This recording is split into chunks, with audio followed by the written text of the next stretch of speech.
The second epistle of Paul the Apostle to the Corinthians, chapter 10. Reading from the King James Version of the Bible. Now I Paul myself beseech you by the meekness and gentleness of Christ, who in presence am base among you, but being absent am bold toward you. But I beseech you, that I may not be bold when I am present with that confidence, wherewith I think to be bold against some, which think of us as if we walked according to the flesh.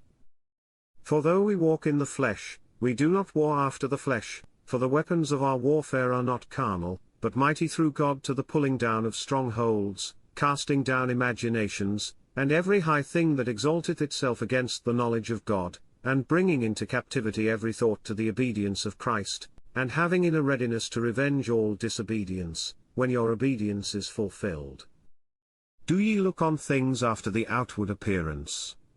If any man trust to himself that he is Christ's, let him of himself think this again, that, as he is Christ's, even so are we Christ's. For though I should boast somewhat more of our authority, which the Lord hath given us for edification, and not for your destruction, I should not be ashamed, that I may not seem as if I would terrify you by letters. For his letters, say they, are weighty and powerful, but his bodily presence is weak, and his speech contemptible.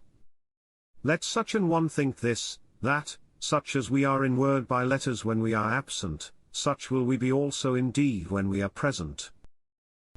For we dare not make ourselves of the number, or compare ourselves with some that commend themselves, but they measuring themselves by themselves, and comparing themselves among themselves, are not wise.